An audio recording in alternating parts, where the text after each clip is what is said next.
सभी साधक साधिका को जय माता दी। दीपावली की पंच पर्वों की आप सभी लोगों को हार्दिक शुभकामनाएं। श्री गणेश और महालक्ष्मी की कृपा आपके जीवन में सदा ही बनी रहे। आज हम आपको एक नरक के भय से मुक्त करने वाला एक ऐसा उपाय बताएंगे जिससे आपको नरक यातना आपको कभी भी नहीं भोगना पड़ेगा इस उपाय को करने से। और इस उपाय को करने से महालक्ष्मी की कृपा प्राप्त होती है, धन के सभी प्रकार के द्वार खुल जाते हैं। जो भी व्यक्ति या साधक साधिका इस उपाय को करता है, इस उपाय को कोई भी कर सकता है, क्योंकि इस उपाय को करने में कोई भी विधि विधान की आवश्यकता नहीं होती है। कोई भी स्तोत्र, मंत्र, तंत्र या कोई कथा वगैरह नहीं पढ़ना है, आपको सिर्फ एक उपाय करना है। और इस उपाय को किया जाता है नरक चतुर्दशी के दिन, यानी कि काली चौदस के दिन, दीपावली से एक दिन पहले, जिसे छोटी दीपावली भी कहा जाता है। इस उपाय को शाम को किया जाता है जब चंद्रमा उदय हो जाता है। जब चंद्रमा आपको आकाश में दिखने लगता है तभी इस उपाय को किया जाता है। जैसा कि चंद्रमा उदय होने से 2 से ढाई घंटे के अंदर इस उपाय को कर लेना चाहिए। जो भी इस उपाय को करना चाहता हो तो इस बात का विशेष याद रखना चाहिए, तभी इस उपाय का फल प्राप्त होता है, अन्यथा नहीं होता है।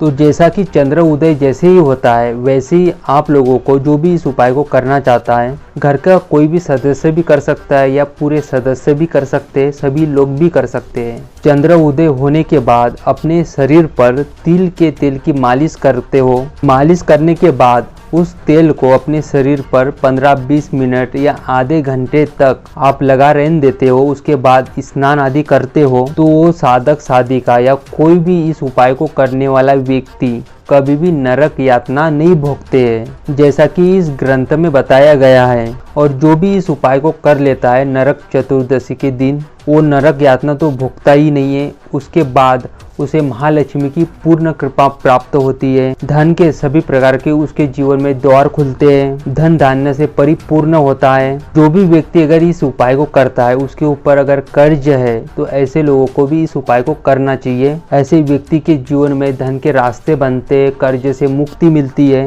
और देवी देवताओं की पूर्ण कृपा प्राप्त होती है, महालक्ष्मी की पूर्ण कृपा प्राप्त होती है। जो भी इस उपाय को करता है नरक चतुर्दशी के दिन, तो इस उपाय को किया जाएगा काली चतुर्दशी के दिन, यानी नरक चतुर्दशी के दिन। जब चंद्रमा आपको आसमान में उदय होते दिख जाए, वो टाइम कोई भी हो सकता है, तब से ही इस उपाय को कर लेना है। तब से लेके 2 से ढाई घंटे के बीच में आपको इस उपाय को कर लेना चाहिए। तब इस उपाय का पूर्ण फल उस साधक साधिका के जीवन में घटित होता है। लेकिन विशेष ध्यान रखा जाता है, चंद्रमा को देख के ही इस उपाय को किया जाता है, चाहे चंद्रमा कभी भी उदय होता हो। तो इस बात का विशेष याद रखना है, चंद्रमा जिस टाइम में भी उदय होता हो उस बात का याद रखते हुए इस उपाय को करना है, तभी आपको पूर्ण कृपा प्राप्त होगी। इस उपाय को करने से नरक की यातना उस व्यक्ति को नहीं भोगना पड़ता है और महालक्ष्मी की कृपा प्राप्त होती है। धन से संबंधित उनके जीवन में प्रॉब्लम में नहीं रहती है। तो ये बहुत ही सरल उपाय है, लेकिन बहुत ही प्रभावशाली उपाय माना जाता है नरक चतुर्दशी के दिन।